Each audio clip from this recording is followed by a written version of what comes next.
لاہور کے مقبول روزنامہ ملاب کو قیام پاکستان کے بعد دلی منتقل کر دیا گیا، جہاں سے اس کی اشاعت کا سلسلہ آج بھی جاری ہے۔ روزنامہ ملاب کو بھارت کا سب سے قدیمی اخبار بھی کہا جاتا ہے۔ یہ اخبار کسی بھی مذہبی نمائندگی کا دعویٰ نہیں کرتا ہے۔ اس اخبار کے مالکان نے بھگت سنگھ کو جیل میں ایک خبر دینے کے لیے پورا اخبار شائع کر دیا تھا، تاکہ اس میں جلیبی لپیٹ کر ایک خاص خبر کو بھگت سنگھ تک پہنچایا جائے۔ اس واقعے پر ملاب اخبار کے مالکان آج بھی نازاں ہیں۔ اخبار کے مدیر نوین سوری اس حقیقت کا اعتراف کرتے ہیں کہ ان کے اخبار کی ریڈرشپ الگ ہے جو بیرون ملک زیادہ ہے۔ سوری نے مزید بتایا ہے کہ یہ اخبار نہ صرف روزانہ شائع ہوتا ہے بلکہ ان کے پاس اپنا ایک ڈیجیٹل پیج بھی ہے جسے ملاب کے دفتر میں ہی چلایا جاتا ہے۔ ملاب کا دفتر دلی کے مشہور اخبارات کے دفاتر والے علاقے بہادر شاہ ظفر میں ہے۔ ملاب کے پاس اپنی عمارت ہے جس میں دیگر اخبارات کے دفاتر کرائے پر چلتے ہیں۔ نوین سوری اپنے خاندان کی لاہور سے وابستگی پر فخر بھی ظاہر کرتے ہیں اور ہندوستان ہجرت کرنے کو کرپا یعنی خدا کی عنایت مانتے ہیں۔ پاکستان کے سابق فوجی حکمران پرویز مشرف کے انتقال پر اداریہ لکھنے کے بعد انہوں نے انڈیپینڈنٹ اردو سے خصوصی بات کی اور بتایا کہ ان کا اخبار دیگر اردو اخبارات سے الگ کیوں ہے۔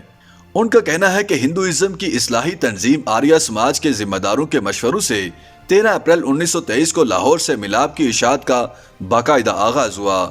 لاہور میں انارکلی بازار ہے جس میں گمپت روڈ ہے، وہاں آریہ سماج کی ایک عمارت تھی جس کی اوپری منزل میں ملاب کا دفتر کھولا گیا۔ اخبار کی اشاعت کا سلسلہ کافی طویل عرصے تک چلا اور 1947 میں جب بٹوارہ ہوا تو سوری خاندان لاہور سے دلی آ گیا۔ سوری نے بتایا کہ 1949 میں خاندان کا ایک حصہ جالندھر چلا گیا اور ایک حصہ حیدرآباد گیا تو باقی دلی میں رہے۔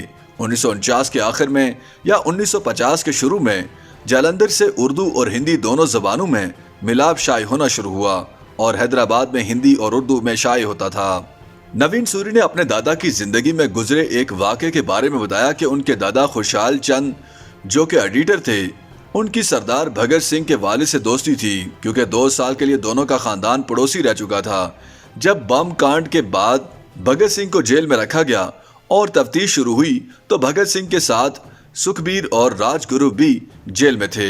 ان کو الگ الگ کوٹریوں میں رکھا گیا تھا۔ جیل انتظامیہ کی کوشش تھی کہ ان سب قیدیوں کو ایک دوسرے کے خلاف بیان دینے پر مجبور کیا جائے، یہ کہہ کر کہ دوسرا اپنے سابقہ بیان سے پلٹ رہا ہے، وہ اصلیت بتا دے گا تو آپ اپنی اصلیت بتائیں۔ یہ خبر جب بھگت سنگھ کے والد کو پہنچی تو خوشحال چند نے بھگت سنگھ تک خبر پہنچانے کے لیے 2 اخبار شائع کیے۔ ایک بھگت سنگھ کے والد کو دے کر انہیں جیل بھیجا گیا۔ اس وقت بھگت سنگھ بھوک ہڑتال پر تھے۔ بھگت سنگھ کو عجیب لگا کہ ان کے والد کو کیا ہو گیا ہے کہ وہ اخبار میں بند کر کے جلیبی لے آئے ہیں جبکہ وہ بھوک ہڑتال پر ہیں۔ انہوں نے بات جاری رکھتے ہوئے کہا کہ جب بھگت سنگھ کو ان کے والد نے جلیبی دی تو انہوں نے پنجابی میں کہا کہ جلیبی پاویں ست نہیں لیکن اخبار دیکھ لیں، یعنی جلیبی ضرور نہ کھائیں لیکن اخبار دیکھ لیں۔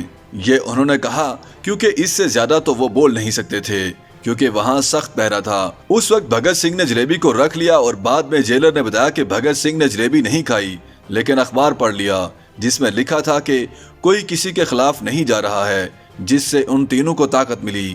سوری نے پاکستان جانے کی کوشش کے بارے میں بتایا کہ میں پاکستان جانا چاہتا تھا اور یہ ان کی بہت خواہش تھی کیونکہ میں اپنے دادا جی کے بارے میں ایک کتاب لکھ رہا تھا اور میں چاہتا تھا کہ وہ جگہ میں خود دیکھوں جہاں وہ رہے۔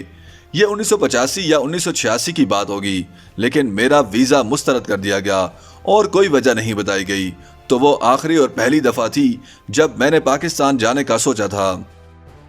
YouTube پر گوگلی نیوز دیکھنے کے لیے youtube.com کی سرچ بار میں googly news T V type کریں۔ گوگلی نیوز کے پیج پر سرخ رنگ کے سبسکرپشن والے بٹن پر کلک کرنا نہ بھولیے۔ YouTube پیج پر اپلوڈ ہونے والی ویڈیوز سے باخبر رہنے کے لیے بیل آئیکن پر کلک کیجیے۔ آپ کو ہر نئی ویڈیو کے بارے میں نوٹیفیکیشن موصول ہو جائے گا۔